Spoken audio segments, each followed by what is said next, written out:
Welcome to episode 5 of Chucky. In today's episode, Good Chucky versus Bad Chucky. And it's so bad, it's good. But furthermore, can the newly reformed Chucky be trusted? Will the real Jennifer Tilly please stand up? Jennifer Tilly is alive. Glen finally learns the truth about her past. And the show has heard my cry. It's the return of Bald Chucky, but not as you remember him. All this and more on your episode 5 review of Chucky. What is going on, everybody? Welcome to your episode 5 review of Chucky.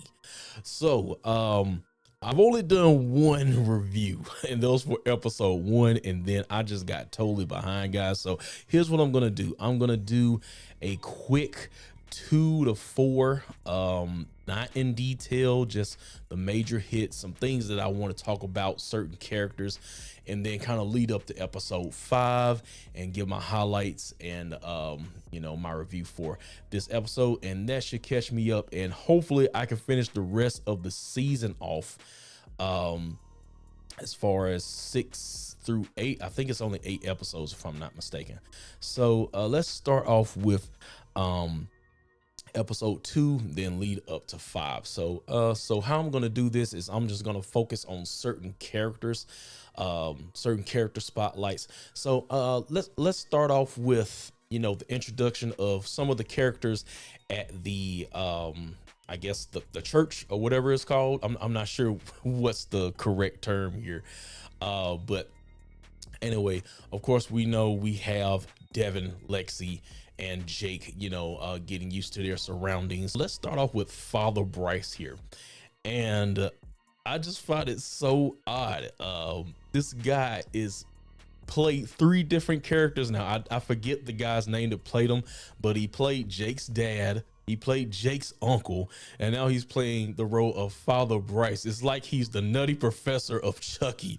Eddie Murphy played all the different characters. So I think it's cool. So I think they should keep it going. Of course, I do think he's going to meet his fate sooner or later. And that's something I cannot wait for. He's one of those characters that he's just earning his death. Even though he's a priest, he's still kind of an asshole, so to say. Just like Jake's father was, like Jake's uncle was. Jake's uncle wasn't so bad, but yeah, just all 3 of them, you just want them to die. But yeah, so of course, if I were to give a prediction, I would say they're gonna wait to either 7 or 8, but there's not much more room left because there's only 8 episodes, I believe. And they're definitely getting to it. A lot was revealed in episode 5, but I'm gonna get to that. But I just wanted to point that out right there as far as Father Bryce and his character. So I'm enjoying the role he's playing as well. So speaking of the other members of the reform school here, let's talk about Nadine. I am a little bit disappointed with her character. Not totally disappointed. I just thought it would be something more to her. At the episode 2 when we're introduced to her, I'm thinking like there's some deep dark past. What did she do to get to the school? And it was revealed that she was a kleptomaniac or whatever. So I'm like, that's it. I thought she killed somebody or something, or she was some type of psycho, or maybe enough has not been revealed yet. But I think that's pretty much all to her character. And of course, she's gonna bond with Lexi through the whole drug abuse deal, which I'll talk about a little bit when I get to episode 5. But her character is adorable though. Adorable, but other than that, that's about it. I was just a little disappointed. I thought it would be more than Nadine, but I do enjoy her being a part of the crew. But other than that, I just thought it would be more to Nadine. And of course, let's talk about Trevor, who met his fate at the end of episode 5. We saw Buff Chucky. Oh my God, that was the funniest thing ever. I was not expecting that. And other than that, I'm gonna get to the Chuckies after this since I'm already talking about it. But Trevor, even though he was short lived, I wish he would have maybe lingered on a little bit more. Um, but yeah, because I enjoyed the whole, is he reformed? Is he still the same guy that Lexi remembers from school? So it didn't take long for him to kind of reveal himself that he was still kind of the same asshole from school, because he was, getting ready to, dime her out that, she was trying to steal drugs from the, infirmary or whatever. So that's pretty much it with Trevor, but we know what happened with Trevor with episode 5. Chucky bust a big ass hole in his chest. So let's get to these Chuckies. This is one of the things that I've been enjoying about the season so far. Of course, at the end of towards the beginning of episode 1, and not Anthony, Andy drove off the cliff, and all the Chuckies, some of them died, some are still alive, and the ones that were alive, they're all, still plotting against Lexi. I mean, Devin, Jake, the whole crew. And I like how there's, different Chuckies. At first I thought it was just that one Chucky that was coming. At first I called him Spygate because, he was spying on him or whatever. And now I call him Good Chucky since they, I guess, hypnotized him or brainwashed him or whatever. So that was pretty funny. And was it episode 4 or 5, where they basically, program him or whatever. But can Good Chucky be trusted? I think he has the potential to turn evil. If they could program him to be good, something can turn on inside him to make him turn evil again. So ultimately, no, to answer that question. But like I said, I've been enjoying the different Chuckies that's turning up. You have the Good Chucky, you got Buff Chucky, and now you got the return of Bald Chucky towards the end of the episode with that nice reveal with the therapist. But I'm almost there, so a couple more characters I want to go over. Let's talk about Nika here. She I don't think we really getting enough of Nika, and I guess you could say the main Chucky, because we have all these followers, but I feel like the presence of the main Chucky is missing. Who really is the main Chucky or the leader? Would it be the Chucky with the head that's still at Andy's house, or is it the Chucky that's inside Nika? I guess you consider that the lead Chucky. But I kind of feel like we don't have enough of him. If I were to give a critique, he pops in like 2 times when we're first seen with her back with Jennifer or whatnot, and there's like some type of blood ritual. If she sees blood, then that awakens Chucky. But we kind of find out they're trying to plan something against I want to say Jennifer Tilly, Tiffany, who's in Jennifer Tilly's body. And the sight of blood, it awakes her. I already said that, already being redundant, but anyway, so yeah, the two are in cahoots together. They're trying to plan something against Tiffany. So we haven't quite seen what that is yet, fully fledged out, but that's pretty much all we see from Chucky until episode 4, where we see Glen and Glenda introduced, or is that episode 5? And he was about to shoot Tiffany, but of course the gun didn't go off, or it didn't go off because of no bullets or something like that. I can't quite remember, but and she has her limbs back. So I just thought that was so I just thought it was so hokey how they gave her these hooks, whatever that was, they gave her as far as legs and arms, and all of a sudden she knows how to use that in an instance to get away with the wheelchair at the end of that episode. And then we had the return of Kyle as well, so Kyle is still alive. So I was like, what? So other than that, let's talk about Glen and Glenda before I go ahead and get to episode 5 here. Uh Man, this has been a topic of huge discussion here. I put a short on my channel. That was the part of the trailer that showed Glen and Glenda. I just posted that part and I have like 30,000 comments. Well, not that, but I'm exaggerating a little bit. Every day I get a comment and people are constantly questioning what's going on with Glen and Glenda. I think it's pretty simple. Why are there two of them?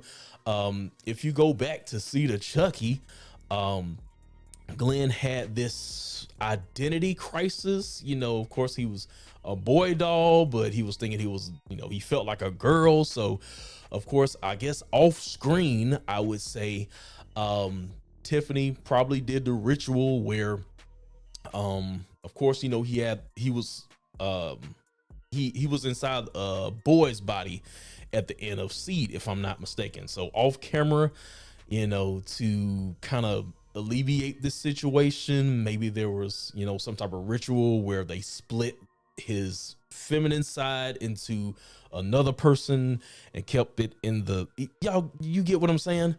Um, well, well, I guess they're both girls, or is the one with short hair supposed to be a boy? I'm confused, but yeah, of course the agenda is full force in Chucky, but it's not gonna stop me from watching, man. It's still a good show. Um, but yeah, that's where we are with Glen and Glenda. Even though Glen is the one with the long hair and Glenda is the one with the short hair, I thought it would be the reverse, but of course they would do that. Um, Other than that, that catches me up to episode 5. So thank goodness, because that's been a huge monkey on my back, man. Shoot, I was like, dang, I don't know when I'm going to catch back up with my reviews, but episode 5. So just a couple highlights that I want to talk about. Of course, let's talk about Good Chucky versus Buff Chucky. And I got a kick out of this scene. I was like, what am I watching right now?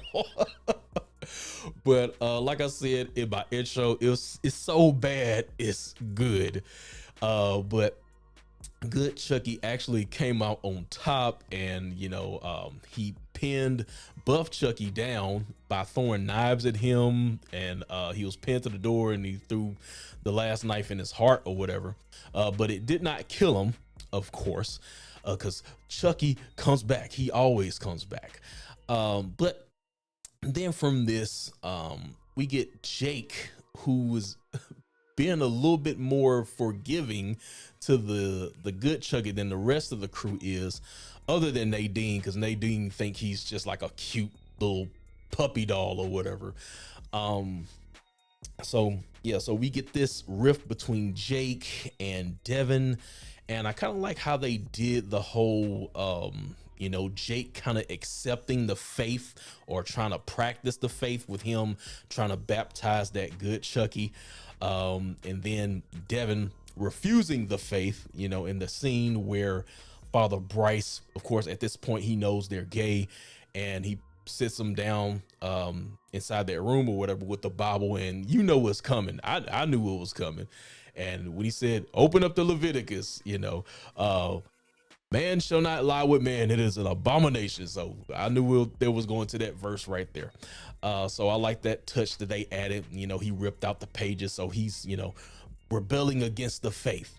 And then he walks in and he sees Jake and Nadine trying to baptize Chuck, and he's telling Lexi like, man, come on, he's a lost cause.